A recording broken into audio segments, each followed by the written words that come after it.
Hello everyone, it is Christine here and I'm back for a fun activity with you where I'm going to work on covering buttons to create vintage style embroidered, crochet covered, lace covered, a whole range of different versions of covering buttons just using old buttons, needle and thread and some old vintage doilies and other bits and pieces. I got inspired by Annie Claxton from Arty Farty Annie, who was working on some canvas work buttons and then using a button making kit, but I wanted to try it using do-it-yourself things because I do have so much in my craft room and I'm not wanting to bring in sort of brand new things. I want to try as much as possible and use things that I already have. So I thought you might like to join me for the journey, and here's two I have made so far using vintage embroideries, little doilies or tablecloths that have damage to them, and just using some of the beautiful embroidered designs. You could also apply this technique and do your own embroidery. I'm just going to show you the quicker method where you're using other people's embroidery, and it's a great way to make use of those damaged linens that you want to sort of enjoy some of the parts of them.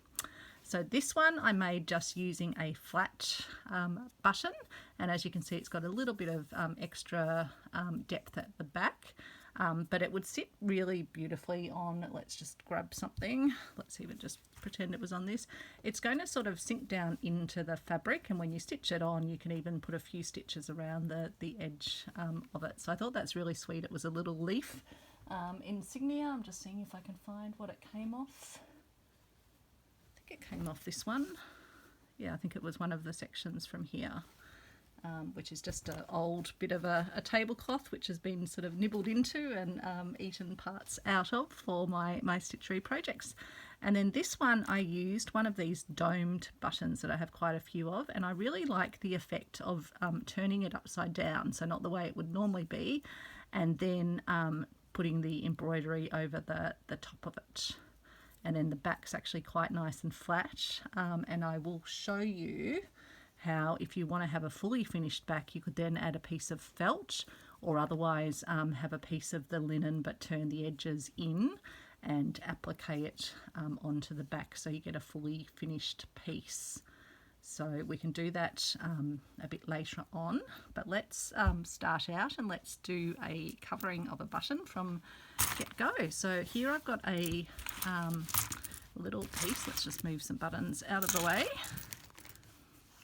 A little piece of embroidery, cut off something old. It's got some others down here. I'm thinking I will probably use this piece here.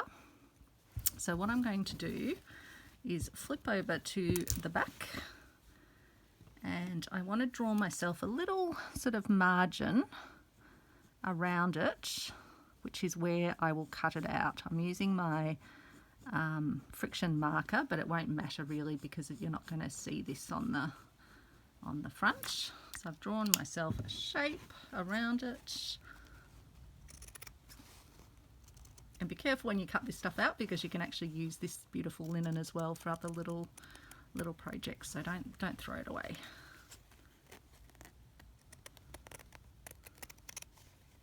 With the friction marker I just apply heat and it erases. I've not had problems with them, other people have, but hasn't been an issue for me so far. I'm actually doing a little experiment on my windowsill at the moment of leaving it exposed to the sun, because I've heard that's when some people have brown lines come back, so I'm going to leave it for a month and see how it goes in full sunlight. So I've cut that out. So what it's going to end up looking like is sort of positioned over it like that. I've got a needle just threaded with some synthetic cotton. It's a second-hand cotton I've got. It says Sweden. Can't even quite pronounce the name of that. I've just tied a knot in the end of my thread, and what I'll start by doing is just popping through on the wrong side near the edge. And actually it's not going to want to hold because I'm using quite a big needle, because I find that's easiest for actually getting it to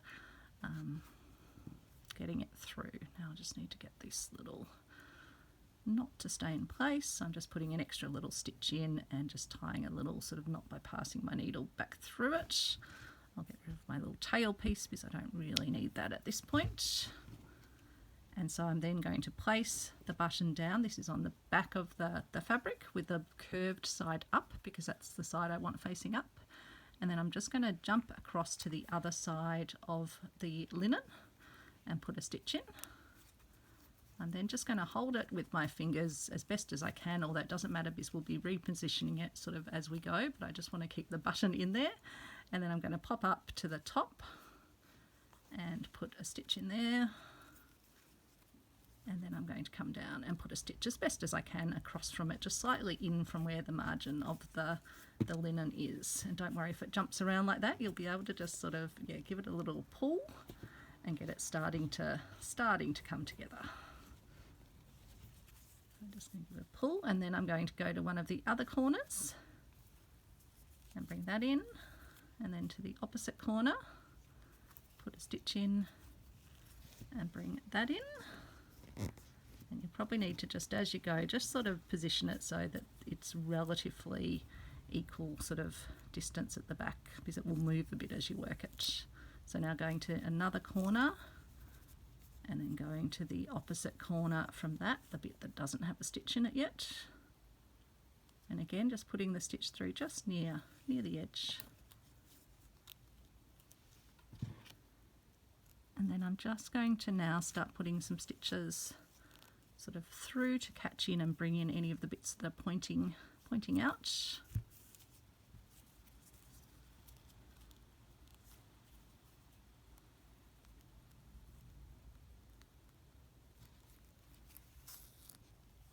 Might try and catch on the button or on the sort of fabric as it did there, but that's okay. Over here and then over there. And so now I'll just have a look at the front and sort of position it where I want my flower to be. So I want it to be a bit more central, so I'm just going to move it with my thumbs and get it into a nice spot. Now that it's sort of holding a bit more because of the stitches, and then I can start now just pulling in the bits where I want some more of the edges to come in.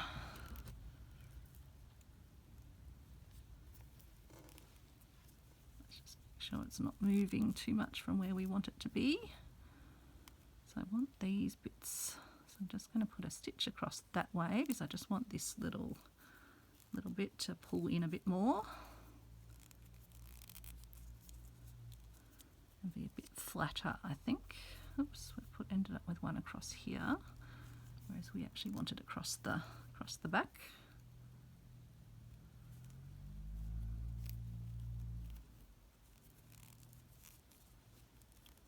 I'll just keep sort of maneuvering it around to where I want it to be, and just flattening out the fabric if I need to as I go.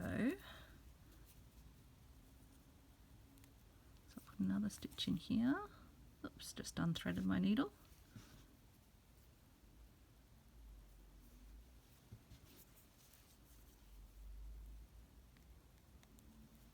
Let's put a stitch in here, pull that a bit tighter. And I'll put a stitch up here, pull that over,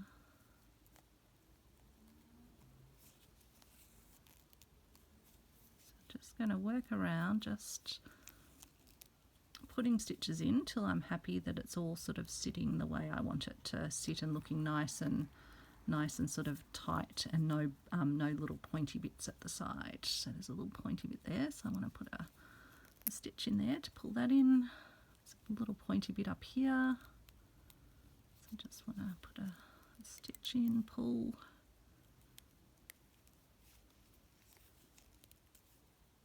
So you want to start with a decent amount of cotton, because you will end up with quite a few crisscrossing stitches, depending how well you want it secured. I just want to know that these aren't going to come off, particularly if I'm using them as little closures or anything.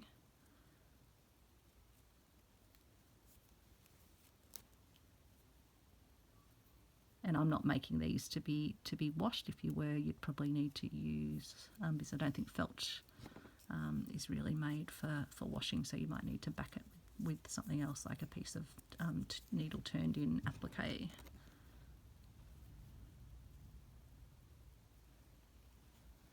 Just finish off that thread, but I think, and then we'll just check whether I need to do any more stitches to pull it in. There's still one little pointy bit over there, so I might just try and catch that one on this.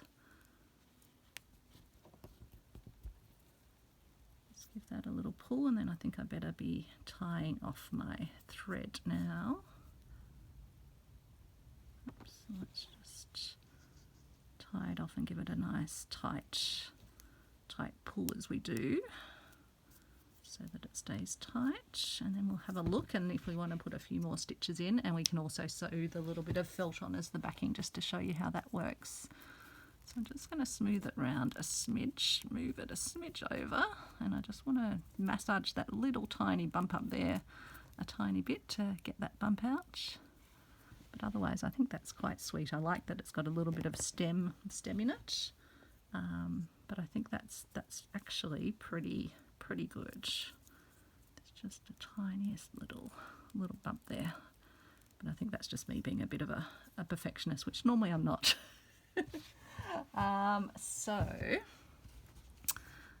Let's see if this piece of felt, I did measure it round a button before. I think that will be pretty good actually. I might just trim it a tiny bit because I don't want to see the felt coming out from behind the button.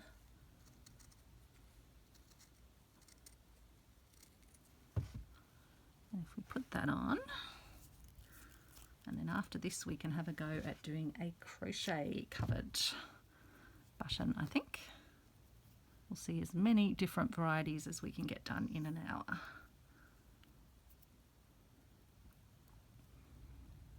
I've also got some that I did a little bit of appliquing on of, or decoupaging on of napkin or serviette, and I was thinking we could put something over the top of one of those.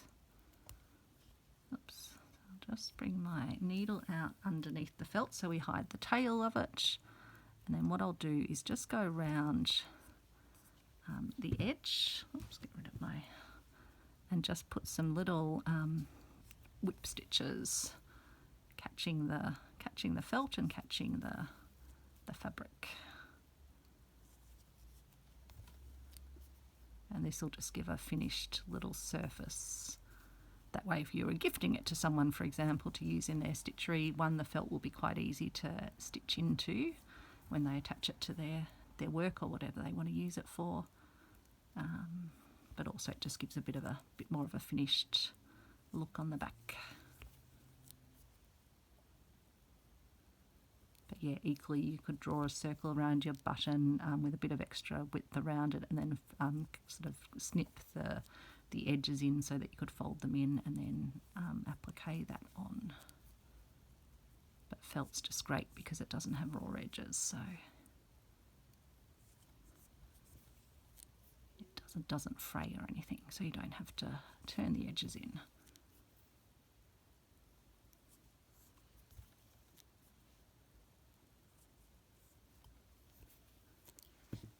There we go, that is beautifully finished at the back, so we can just tie that off. I'll just put a little knot through, oops, and I've unthreaded my needle again. Make sure that's nice and tight, and then I will secure my end of my thread in underneath the felt, so I'll just re-thread quickly. And so I'm going to just pass my needle into, get my thread so that it's close to the eye of the needle, put the needle eye as close to the fabric, snip off the thread, and then I'll pull it in, and that will leave the end of the thread inside where the felt is. And then we have a really sweet little linen vintage style button. So I think they would make a lovely gift if you printed yourself a little vintage button card. You can sort of find free designs online. I think that would make a really great little gift for a stitchy friend, particularly if you did a little cluster of buttons together. So that's some of the embroidered ones. Next up, I'm thinking let's move on to a crochet style covered button. So I'm just using again a mat that I've been snipping into. I've taken one of these ones off. Oops, almost threw it on the floor. And again, I'll just get another piece of this thread because it's a nice neutral that goes well with lots of things. And I'll grab another one of my white buttons. We'll just sort of stay on a theme. But again, it could be very interesting if you have different coloured buttons as well to do this on. Yeah, different colours also. But I'll just sort of stick with this because I think this is going to be, yeah, give me a nice little set of domed buttons. And they're otherwise quite plain buttons that I probably wouldn't use in my slow stitch. So whereas this one, this nice big red one, I think I would use it as a standalone. So again, I've left a bit of a margin. I probably won't need all of this, so some of this will probably end up getting snipped off. But again, I'll just start my thread off. Hopefully it will catch. I'll just do a little stitch to start us off to make sure it's holding. So I hope you're having a great day or great evening as you watch this.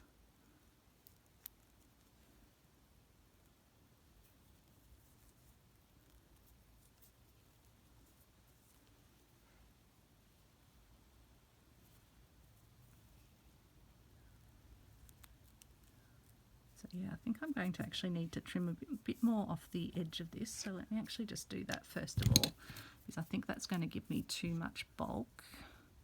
I reckon I can probably actually go pretty close to where the crochet circle starts.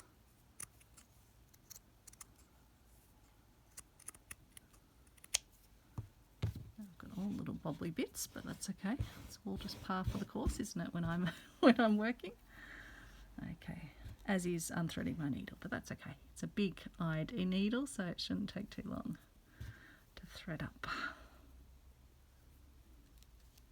So I think that's the key, not to have too much of the fabric. In fact, when I made this one, I did it more in the style that you would a Suffolk puff, and that's why it's ended up with a bit more of the fabric behind it. But also, it's not the domed shape, so you're not getting to kind of hide some of your thickness. So I'll pop through here, get rid of that old bit of thread, and then going to pop through to the other side. Pull those two together and then pop over to this side. Pop back to this side.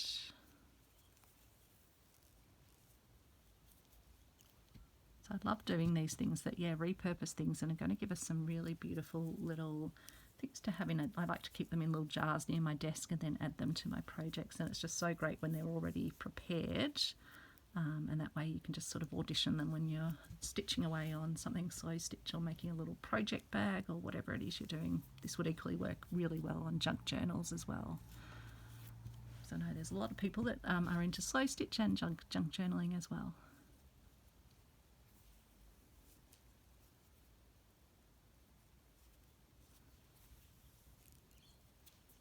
And the little decoupage ones that I'll show you, they'd be something that you could do even without any sewing added to them. I'll be adding some stitching, but that's just another little idea. And it's a great way if you've got a button that's like metallic shiny and you don't want that shine. If you put a bit of napkin or serviette on them, it takes away the shine. So I know that's something Annie was finding challenging with the kits, which were quite a shiny metal. And even with the canvas work, it was sort of, shining through. Again, with this, if I wanted cream, I could first of all cover it with some cream, either some cream paper or some cream fabric. And I could even actually just glue a little circle of cream fabric if I didn't want to stitch it down and didn't want to have the bulk at the back. But I don't mind the contrast of the cream and the white together.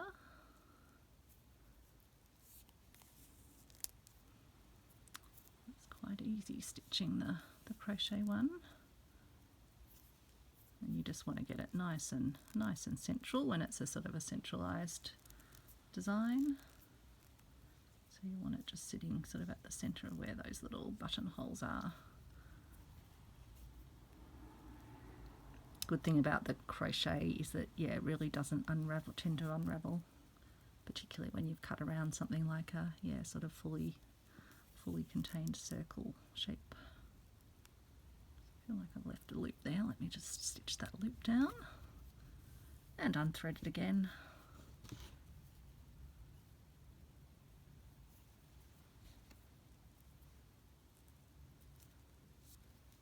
So another use for those, those mini doilies that you can find in crochet doilies. They're very prevalent. Sometimes you can get entire tablecloths or bedspread size ones, so you'd have a lot of little bits that you can nibble out, including the sort of the smaller sizes, the larger, and you can also use these little sections as well.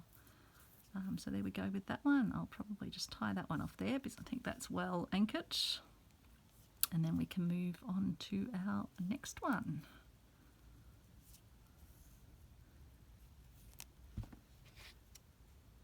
So yeah, I'll definitely be adding these to my colour inspirations journal and to my Roxy Journal of Stitchery, where we're making a beautiful little pouch. So maybe next up we'll do this little one, which was the one that I decoupaged over a napkin. So it was a little leaf design napkin. And all I did with that was use some like PVA glue. I think I actually just used my fabric glue, put the napkin on the top, and then put another layer of the PVA on and let it dry. And then I just used a nail file just to basically get it to just the paper to come off around the edges. So I just went around like that with a little nail file, and then I put the little holes for the button through. Not that I need to actually do that. And what I was thinking with this one is I've got this beautiful lace with these dimensional little flowers on it, and I was thinking I would take one of the little flowers that's sitting by itself, maybe one like that possibly, or maybe one of the smaller ones. I've got a little small one up here by itself, perhaps, like maybe one of these. I need a bit of area around it.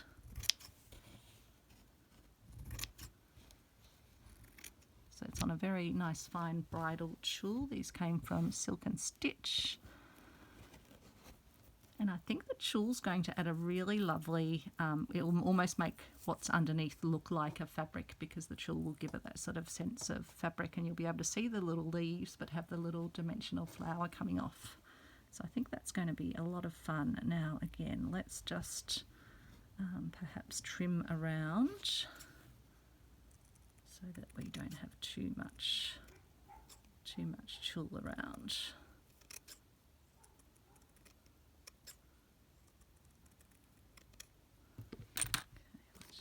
To the side. Okay, and then again I'll just use this thread, even though it's an off-white.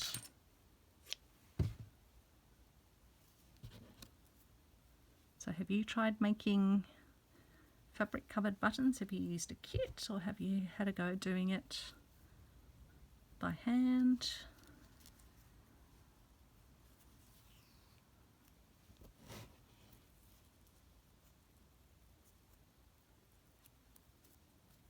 Going to fold over and start putting some stitches across. Just have to make sure my end is going to stay in place. It's not going to want to stay in place, so I'm going to just put a little knot in over here just to help it along. Oops.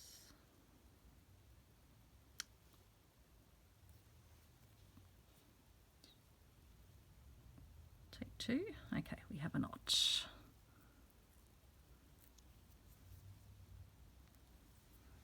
Okay, so let's start putting our stitches across one direction and then up the other direction. Pick up a bit over here. Pull that together. And then we can start. Oops, catching on my desk. Another stitch in over here. Check on the front to see how it's looking, but I think that's fine. I don't want it totally centered, I don't think, on this one. this one will be a nice little one for my Colour Inspirations journal where I'm working with greens and pinks at the moment. And so yeah, it'll be good to, I might even use a bit of Inktense on the flower just to turn it into a little pink flower, but it will be great for the textures prompt. Because I'll have the texture of the paper and the texture of the little flower and the tulle. So it might even become the little clasp for my Colour Inspirations journal. So check out Annie Claxton's channel, who got me thinking about do-it-yourself buttons. But she's also, running the Colour Inspirations journal. And the other project I spoke about was Roxy's Journal of Stitchery, where we're making a pouch. And there's also YouTube, Roxy Creations are running that. So the nice thing about the tulle is that it's pretty compact when you stitch it down. But yeah, if you do have any of these sort of domed buttons, they're going to work really nicely, I think, in their reverse direction.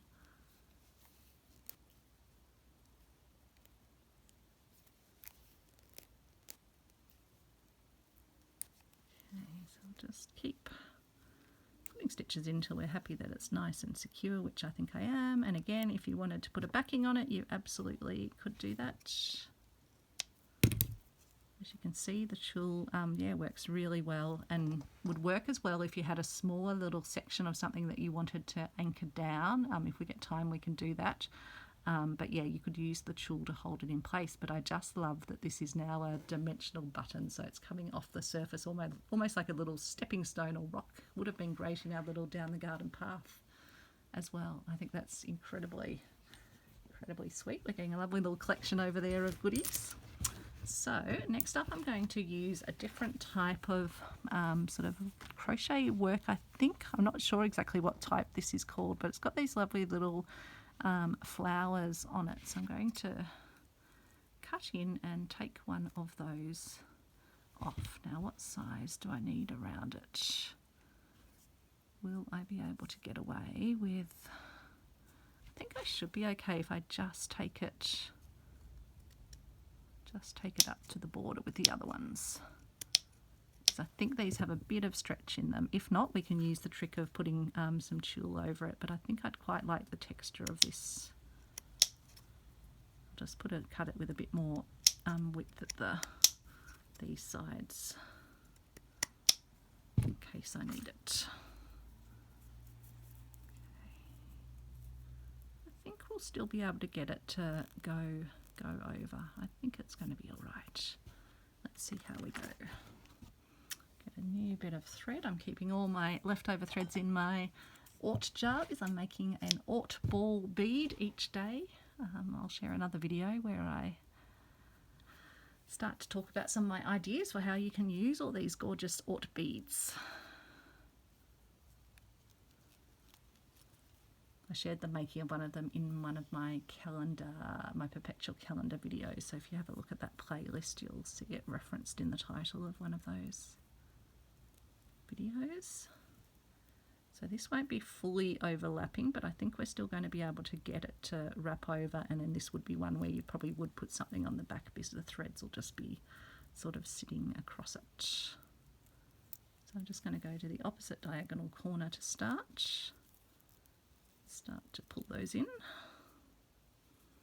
and then up to the other corner, and then the opposite from that.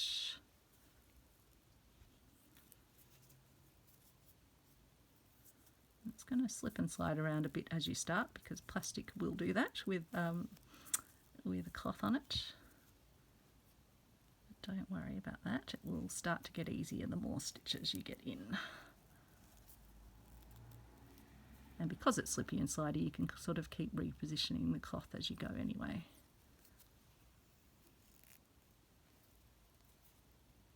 So you can do this with a nice just regular fabric as well, so hopefully we get time to do some of that. Like really little small print fabrics would be great, even things like Liberty prints, even if you've got little scraps of those, this would be a great little project to do.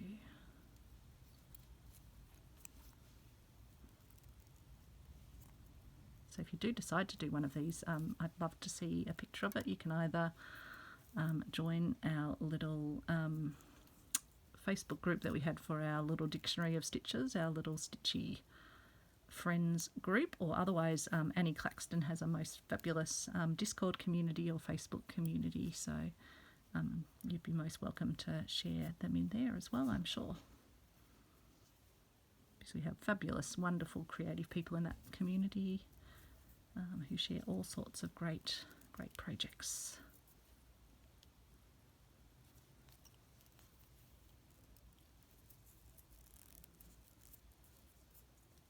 Going to position it where I want it and just keep then adding stitches just to get it looking the way I want.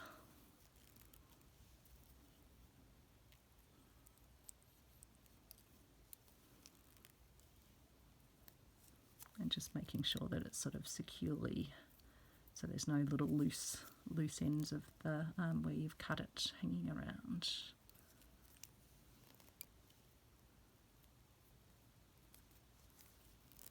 Again, just keep checking the front to make sure if you've got something that you want to be nice and symmetrical, that it's looking symmetrical, which this is, which is great.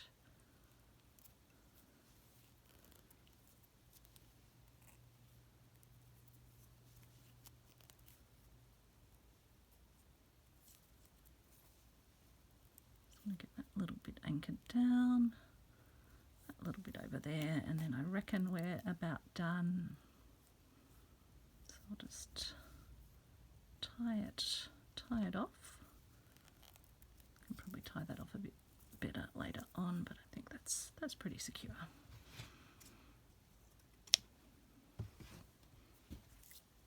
So look how well we're going. We've got all these already. So let's do another one using some fabric. So I've got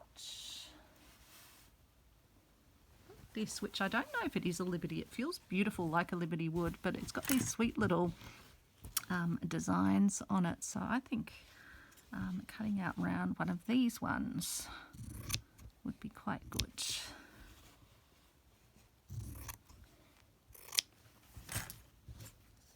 I think I probably need to take a bit more of a margin around that. But yeah, it's a really fine fabric. I guess the thicker the fabric, sort of the more bulk you might get at the back, but a nice thin fabric I think will wrap really nicely. And with a nice small design I think works well. Because then you're almost getting a little picture on the piece. Okay. So again, and if you were really struggling with your button slipping around, a thought is you could use a tiny little bit of fabric glue or Yoo-hoo glue and just attach it where you want it at the front. But I think you'll find it's okay once you get going. It's just those first few stitches that are usually a little bit tricky.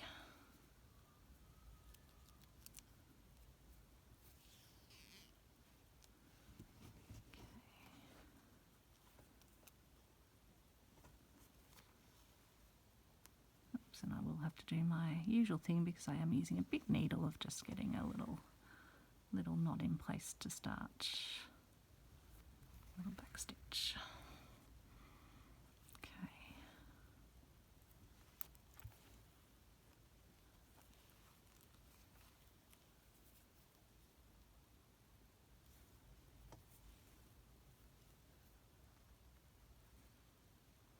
So just using the same method from one side to the other side, and then you get the little pointy corners. Here I will just have a look at how it's positioning. Again, this one will be a nice little one to use potentially for my Roxy project, which has greens and pinks as well.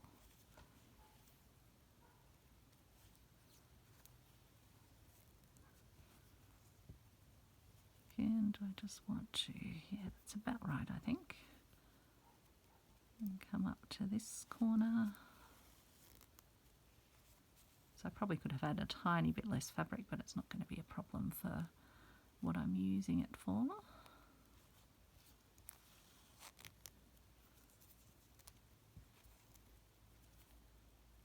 because, as I say, the fabric's quite fine, I think it will sort of shrink down nicely into that little curvature. Now just starting to put stitches in. Again, I'll just check the front and make sure I'm happy with how that's positioned. I am. Looks like one of those antique little ceramic or porcelain, painted porcelain brooches.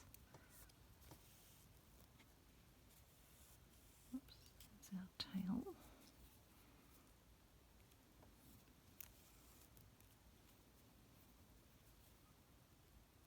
I can see I've got a little pointy bit there, so I'm just going to catch that and pull that through. And then I just want to get these little endy bits sitting down flat. Likewise this one, I'll just fold it down where there seems to be a bit more space at the back.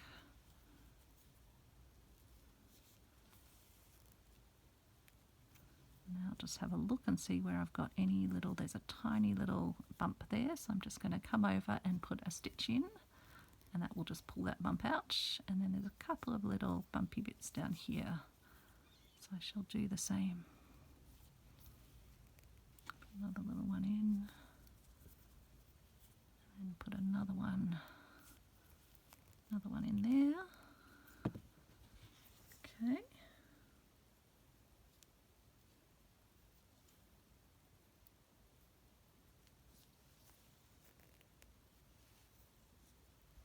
So I think that's looking pretty fabulous, if I do say so myself. It's nice though when you get excited about what you're doing, isn't it? Especially when you're experimenting on video, you're just playing around with an idea. But yeah, I think that is so lovely. I would happily even wear that as a little brooch. And another idea is you could put the felt on, and before you put the felt on, you stitch a little brooch, hook onto the back of it, or brooch pin I think they're called. You can get sort of those from craft stores, and that would be really sweet. Or even a little safety pin could be a makeshift, little brooch pin. Okay, I think that's enough stitcherooing on that. So I just want to show you as many ideas as possible in the one little session.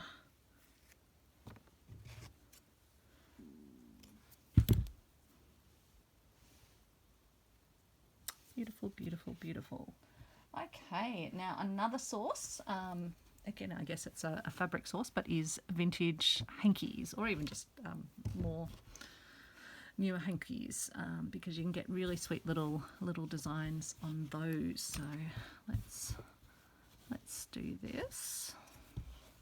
I think I was actually playing with this one, wasn't I? Because you can see all the wrinkles in it, but that's okay. Let's take one that's a little bit less wrinkled. And I'll be able to use the lace for something else, so nothing goes to waste. I'll just cut the lace off with a little bit of a boundary. Put that in my little scraps jar over here.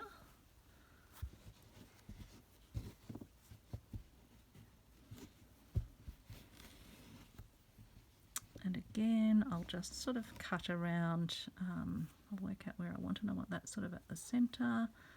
And then I'll just cut myself a little. Again, you could draw this on, or you can just sort of freehand cut it as I am doing here. I think I've got enough of it just of the circle now.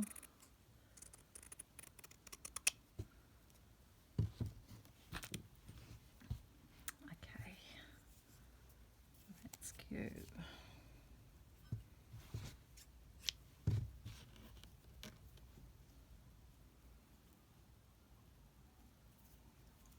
Over to my pile over there to see what else we've got as different materials to use.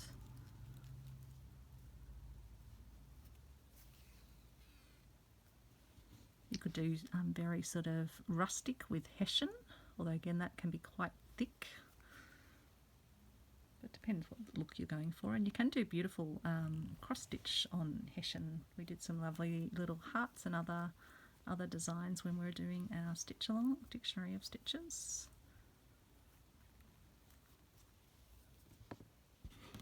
And even if you have little unfinished pieces of work as well, this is a great way that you can always use them. Or if you've done little practice stitcheries, you could even use them to make buttons. Or as I say, you can do a special little bit of embroidery, especially for a button as well. I just figured I'd make this video focus on the different types of materials you can use rather than taking up all the time doing a stitchery. But again, with a design like this, you could put some stitches in before you even put it onto the button as well. So you could do some thread painting, for example, which I love to do.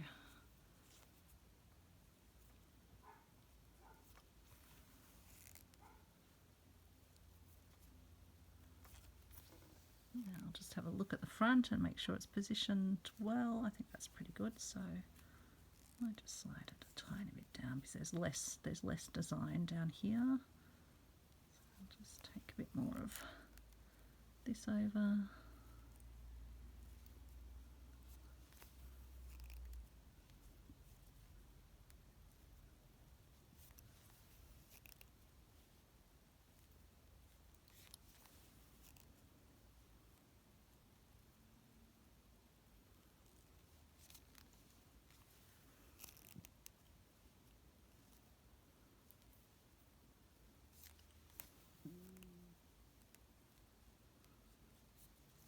Okay.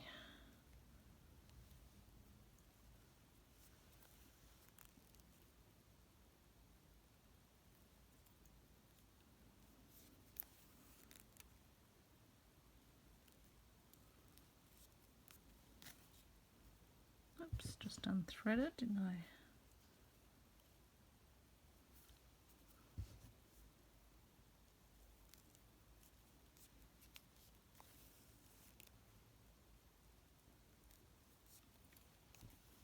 Can't believe tomorrow is Friday.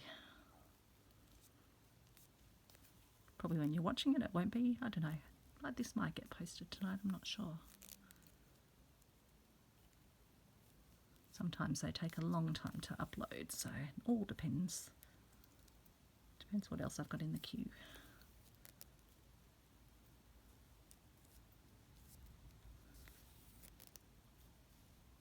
Let me know what you're working on, because I know many of us work on our little projects while we watch other videos.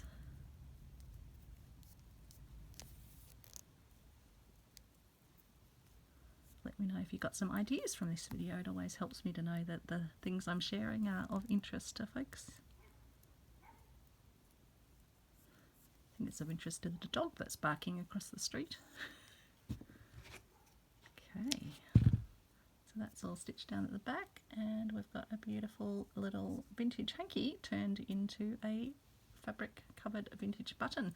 And what I love about these is you could get really beautiful, bright, vibrant designs. I was having a look at some of my other vintage fabric buttons, but they're all quite muted tones. Wools, these sort of plaids. So I just love that these, you can make them, yeah, quite vibrant, as well as making them more sort of, yeah, classic tones. But let's have a look what else we have over here. I'm just having a rifle. So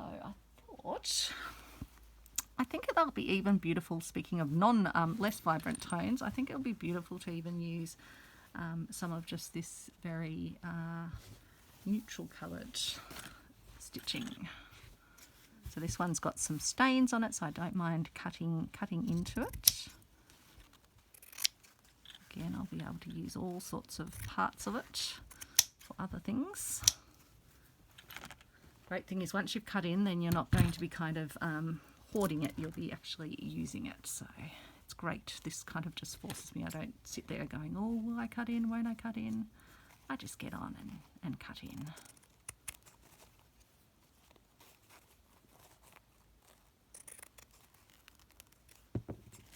Just cut freehand now. Just wanting enough of a perimeter around to be able to bring it around the button. Even if it doesn't fully meet, it will be okay. Put that over in my scraps jar. Get another piece of thread. My mission is to get through some of these vintage threads to be the one that actually got to the bottom of the reel. Which I use a lot of regular sewing threads, not just for these sorts of things, even just for thread painting and other things as well. Here's another one of our nice buttons. Let's make sure we're working on the correct. Sometimes with these it's hard to know that's the right side.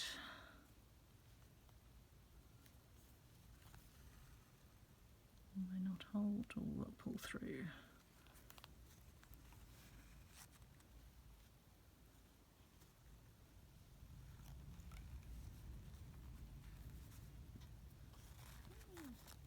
It's being a bit slippy, but that's okay. We'll just let it sit down while we get the first few stitches in. Make sure it goes back to the centre now. Once it's kind of held by the first 4 stitches, I think it gets a lot easier, so you might just need to hold it with your finger while you get to that point. Okay, now with this I do want it to be pretty central, so I'm just going to hold it now that it's there and start to get some stitches in place.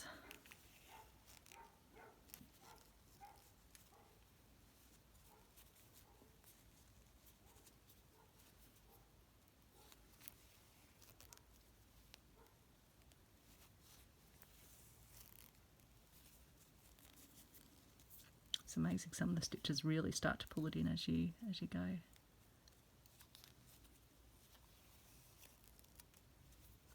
But yeah, I do recommend a largish needle, just so that it is easy to push through and you're not kind of struggling to hold on to it.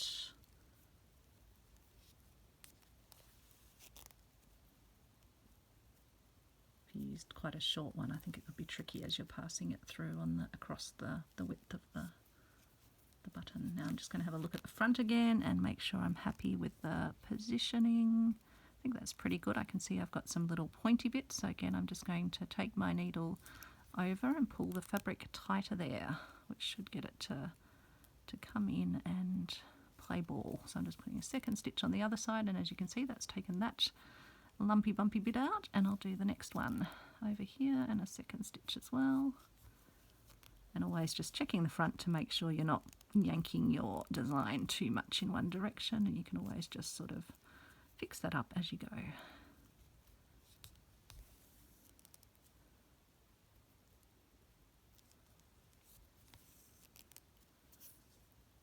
Yeah, that's pretty good, I think. I'll just get some of the back sitting down a bit flatter as well as I go. Just lay some of these flappy bits down.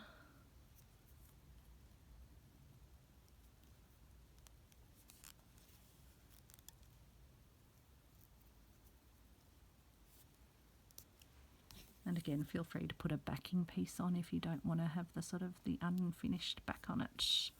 But if I'm stitching it down onto a piece of slow stitch, this will not be a problem.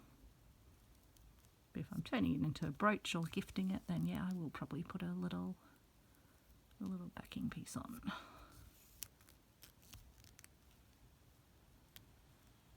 Could even use a piece of lace as your backing piece, because that doesn't tend to fray as much either, so you could almost use that like a felt for these more natural looking ones.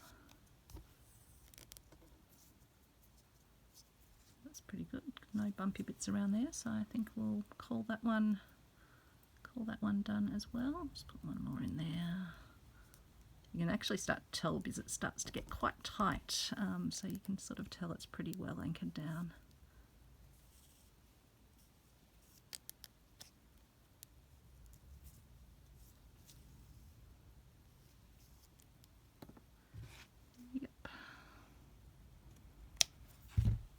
So that's another beautiful one.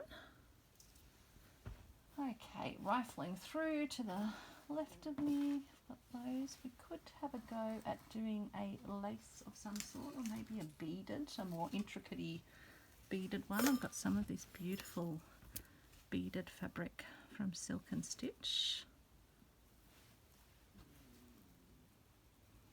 What size would I want? So again, this is on the tulle.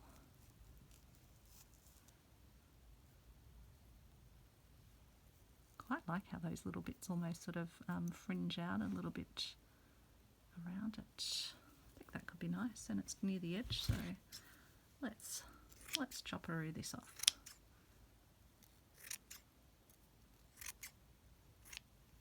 And again, you could colour things up before you start if you wanted to.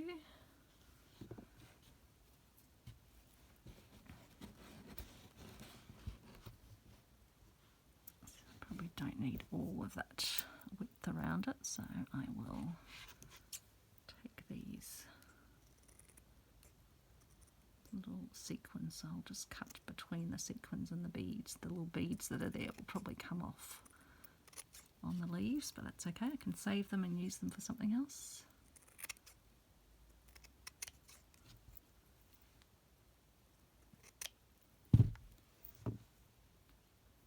Those little beads are going to come off there. Those ones I think are going to stay possibly. Oh no, they're coming off. Just take those little beads out of the design. Oops. Beads down here. Okay.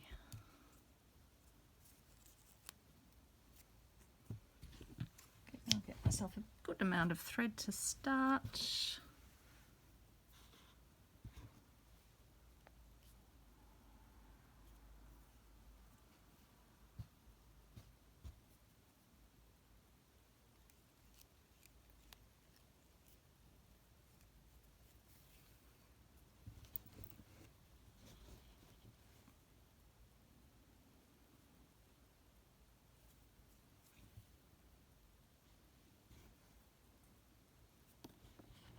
Probably need to put a little anchoring stitch knot in as well.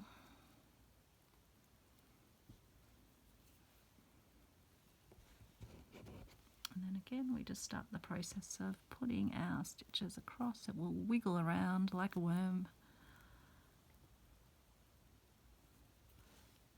till you at least get those first 4 stitches in.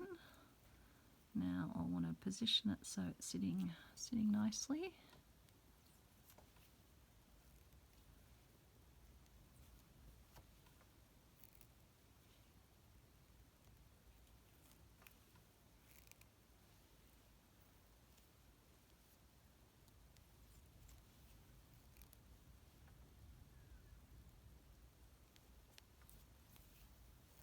Again, this could make a lovely little brooch as well, like a little Christmassy snowflake brooch even.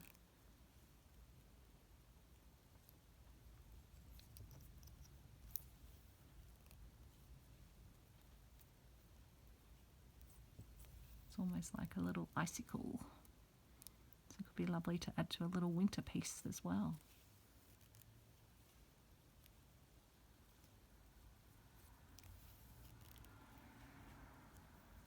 So yeah, the tulle is pretty quick to get it all in place.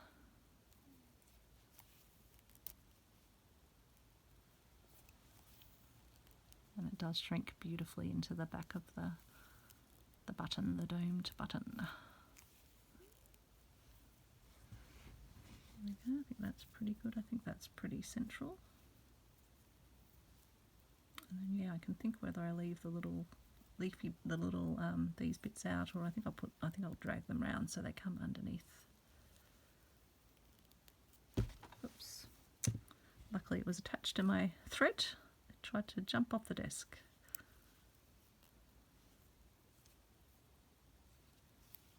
So I'm just catching the little petally bits just to bring them over to the back.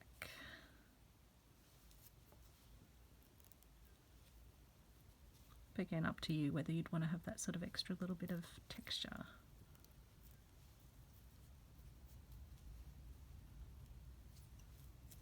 Sort of extending off the button.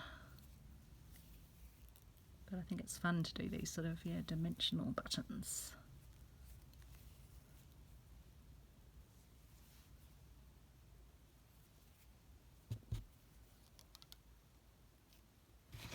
Okay. So that's another one done. Just having a look what else I have in my little bag of tricks. You can also use a machine. I think this would have been in a machine embroidered by the way it's yeah, sort of jumping around. So we can quickly do one of these. I think I've still got another button left.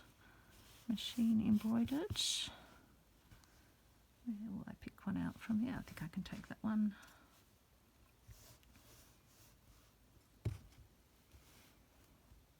I was also going to suggest that you could use little, what are these called? Washers. If you didn't want to yeah, use buttons, so you could also do exactly the same technique on a washer, and you could even potentially stitch into this middle section even once the fabric had gone over it. But that was just another idea, probably for another day. Where will I take one from? I'll probably have to end up yeah, cutting one of the other flowers, but that's okay. Let's just do it.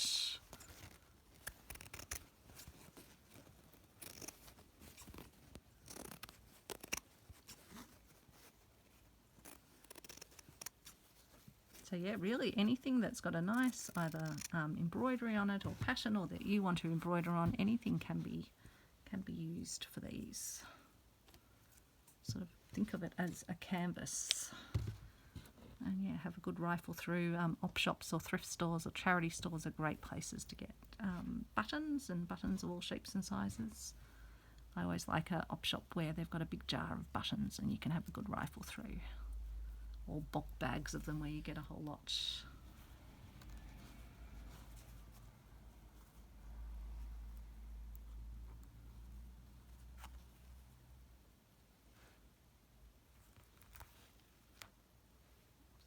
Pull through, hopefully it's going to hold now.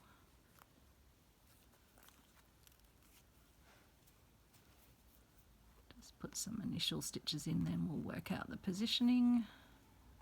This fabric's a little bit of a tighter weave.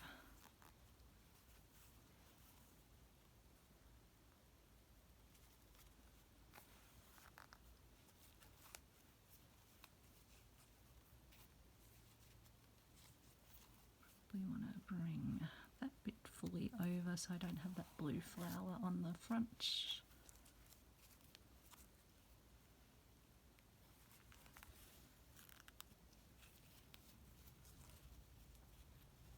That's pretty good.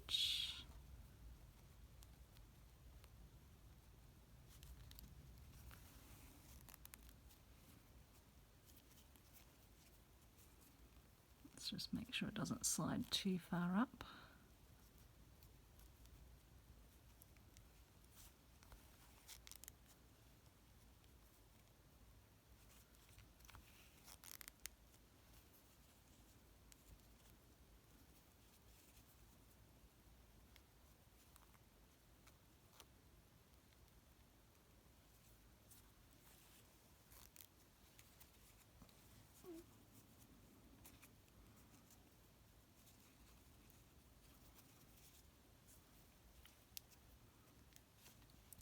I just need to get a few more stitches in. It is definitely, yeah, sort of a bit more bulky at the back when you do use the fabrics. But you just need to keep adding your stitches, keep positioning as you go, checking the front, so you don't get to the end and find it's actually slid over somewhere where you don't want it to be. And keep checking for where it sort of looks like you've got pointy ends. I'll show you all of the buttons in a moment that we've managed to get done, including the couple that I had done beforehand, but you can get a lot done in an hour of stitching, and what a great way to make use of those things that we tend to hoard, those beautiful little doilies, but they might be ones that yeah, that have some damage to them. So don't be afraid to cut into them, because if you're giving them new life in your projects, then I think that's even better than leaving them in a box somewhere.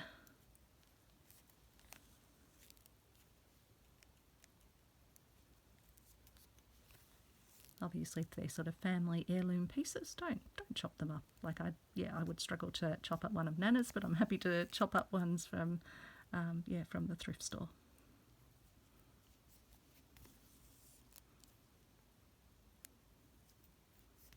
have boxes upon boxes, so yeah, I definitely need to start making good use of all my goodies. That's why I'm sorting through, making them much more accessible in drawers now rather than boxes. So that's looking pretty good, I think. Oops, I think I've just unthreaded. I'm not going to make you watch me unthread again. I'll just pop this one down here, and then we'll have a look at all of our ones. So this was one that I'd created before, but a beautiful little leaf. We have a lovely natural coloured flower. We have a crochet covered button. We have a vintage hanky floral, which again you could thread stitch into before you stitch it onto the button. A lovely little orange flower on linen. Lovely yellow flower on linen, and demonstrating the way you can cover the back with some felt, but as I say, you could also use lace or even a tulle on the back. Got this beautiful beaded one. We've got this one that has a, oops, I've caught a thread on it, or did I actually catch a thread over it as I was stitching? I might need to go back and fix that up, because it seems to have caught a thread over this way. I'll fix that up when I'm done so it doesn't get a loose thread.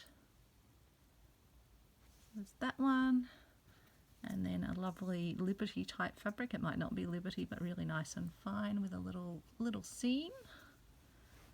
Did I show you that one? No, I don't think I did. The Decoupage one that we put the tulle with the flower over the top. So that's, and then yeah, the Lucky Last, the one that we were working on. So that's a pretty, good little session that we've done. How many did we manage to make? We made 9 and we had 2 already done. So I'm counting that as a successful, successful little button making session for vintage look. Covered buttons, and they'll just be lovely to add to my work. I'm going to so enjoy having these in a little jar next to my desk. So I hope you enjoyed it. If you did, leave me a comment or leave me a like. Feel free to subscribe. I try and do as many interesting ideas as possible, and I just love sharing them with you. Thanks everyone.